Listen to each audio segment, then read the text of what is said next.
Alrighty, lesson 2, Hamilton's economic policies. Objective here, let's look at Alexander Hamilton and influence his economic policies and how they developed the United States. Were they effective? Were they not? Really, what is it that Hamilton was chatting about? First and foremost is the assumption of state debt. So Hamilton, as we know, is going to become the first Secretary of the Treasury in the United States. So he's going to be the one controlling the money. Federal government is going to take on state debt. So as you imagine and can understand, war is expensive to fight. Under a confederation, which is previously what the United States was, each individual state was responsible for their own state debt. So the state of Massachusetts had money it had to pay its soldiers for its fighting. Virginia had money. Georgia, Maryland, Pennsylvania, all the 13 original states had money that they had to pay. Now, some states could pay this off. Some states were struggling to pay this off. States that have a lot of money and a lot of people could make it and pay it off better than those that did not. Hamilton wanted all states to be kind of on equal footing because they are united now.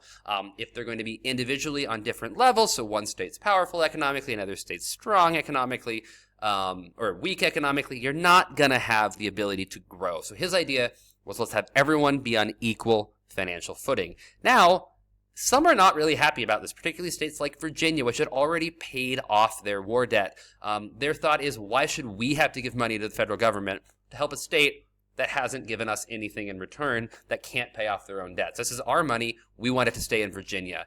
And a lot of southern states are going to be opposed to this. The compromise that Hamilton reached was, fine, you give me this, take off state debts. I will let you put the state or the nation's capital somewhere in the South. They're ultimately going to establish it in D.C., Washington, D.C., on the Maryland border with the state of Virginia. So Virginia's like, hey, not a bad trade. I don't mind doing this if we get the nation's capital down the road. Also, he's going to fund the national debt.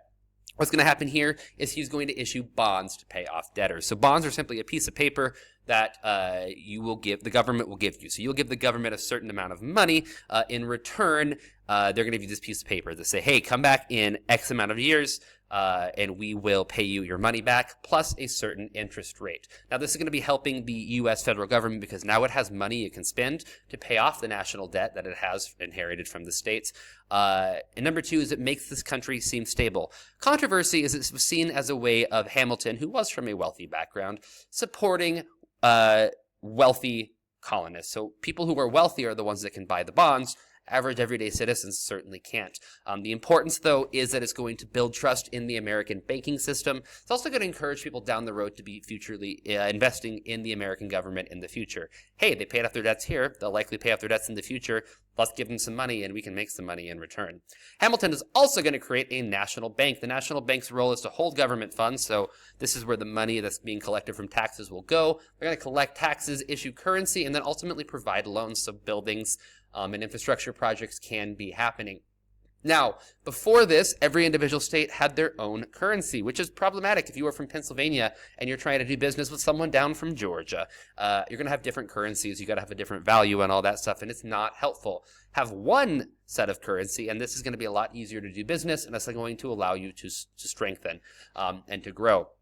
So again, he's going to have a uniform currency, and this is going to encourage economic growth because you got to do it to make sure that you are advancing. The question is, can Congress actually do this? Thomas Jefferson and James Madison. So Jefferson is going to be our first Secretary of State of the United States of America. James Madison is going to be the one who ultimately writes the vast majority of the Constitution. Are going to argue that no, this is not allowed. It's not expressly stated in the Constitution. Therefore, government cannot do this. Hamilton is going to say, yeah, but it's implied by the necessary and proper clause later on in the Constitution, which basically states anything that's necessary and proper for the country to do can be done by the federal government. For the example, the school handbook doesn't expressly state that you can't call your teacher the F word. Jefferson and Madison would say that, yes, I can, because it's not expressly stated. Hamilton would state, well, it's implied when you can't do that because of this and this, and it's necessary and proper for a school to function. Now, that's a massive oversimplification, so please do understand that, but that is kind of the mentality that is being looked at right through here. Also, the idea of taxes on goods. So government's going to raise funds because governments need money if they want to function, and they're going to do this by taxing individual goods. The first one they're going to do, or not the first, I guess, but one of the most influential is a tax on whiskey. Early Americans really liked their whiskey. Farmers are distilling whiskey, and they're not paying tax on this whiskey. The feds are not happy about this because they're not raising any money. Farmers are not happy because they want to make their whiskey and not pay a tax. Again, this is a country that was founded on an idea of fighting back against taxations. And ultimately, a lot of these taxes end up being higher than they were previously. So the feds demand a tax. They pay the individuals for the tax on whiskey. The whiskey makers and the farmers decide that we're going to go and attack the home of the tax collectors that's doing this. This is, again, basically saying, like, screw you, I am not paying your tax. Washington is furious and sends in the military and crushes this rebellion, saying, you will not do this. This is the law. You will follow the law, and if you don't follow the law, there's going to be serious consequences. The impact of this is it shows the United States government is willing to use force to enforce the law, which is showing that the executive branch does have authority. It's kind of Washington putting his foot down and say, you gave me this power, now I'm going to use this power. If you don't like it, too bad. This is the way it's going to be.